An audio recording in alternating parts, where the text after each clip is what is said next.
Tata nama asam karboksilat. Nama IUPAC. Pada sistem IUPAC, nama asam diturunkan dari nama alkana dengan akhiran A diganti OAT dan di depannya ditambah kata asam.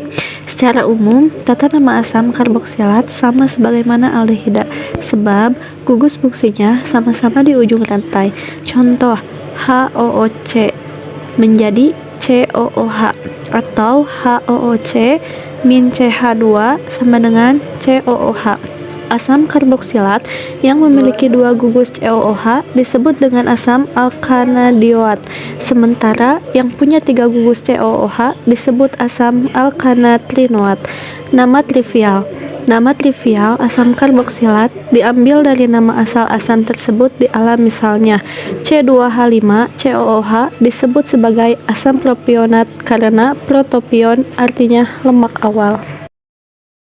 Sifat asam karboksilat. Sifat kimia asam karboksilat dapat ditentukan dari titik didih dan kelarutannya, misalnya alkohol dari golongan alkano. Hal tersebut terjadi karena asam karboksilat memiliki dua ikatan hidrogen, sedangkan alkohol biasanya punya satu ikatan hidrogen. Sifat kimia asam karboksilat dapat ditentukan dari kepolaran dan kereaktifannya. Berdasarkan kepolaran, asam karboksilat memiliki gugus hidrogis yang bersifat polar, sehingga bersifat polar, sedangkan kelompokan asam karboksilat merupakan asam lemah dan akan semakin lemah untuk suatu yang lebih tinggi atau mengandung jumlah atom karbon 10 ke atas. Jenis asam karboksilat. Senyawa asam karboksilat terbagi menjadi dua golongan, yaitu senyawa alipatik dan senyawa aromatik. Senyawa alipatik adalah molekul organik yang tidak mengandung ikatan rangkap 2 atau rangkap 3 karbon-karbon. Kedua, senyawa aromatik adalah molekul siklik yang mengandung ikatan tunggal dan rangkap 2 yang berselang-seling. Kuat alkohol primer menghasilkan asam karboksilat ROH, KNRO4, RCOHO plus H2O.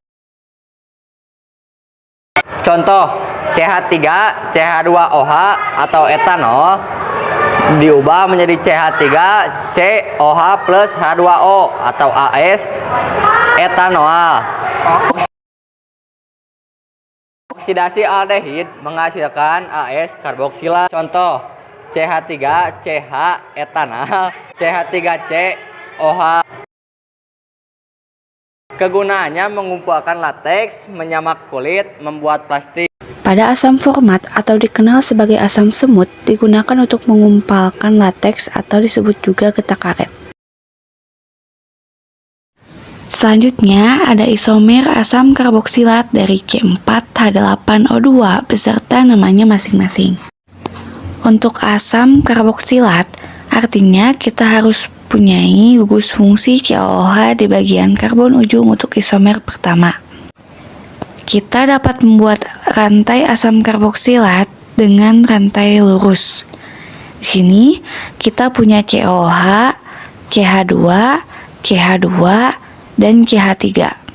Nah, karena rantai terdiri dari 4 atom karbon, artinya penamaan senyawa ini adalah asam butanoat. Untuk mendapatkan isomer kedua, kita dapat memodifikasi rantainya dengan memindahkan satu atom karbon menjadi cabang metil. Di sini kita punya COOH, CH, CH3, dan CH3. Nah, di sini ada satu gugus metil nih pada atom karbon kedua. Karena penomoran didasarkan pada atom C, nomor 1 itu adalah atom C yang memiliki gugus COOH. Jadi, nama senyawa ini adalah asam 2-metil propanoat. Jadi, itu adalah semua isomer asam karboksilat dengan 4 atom karbon.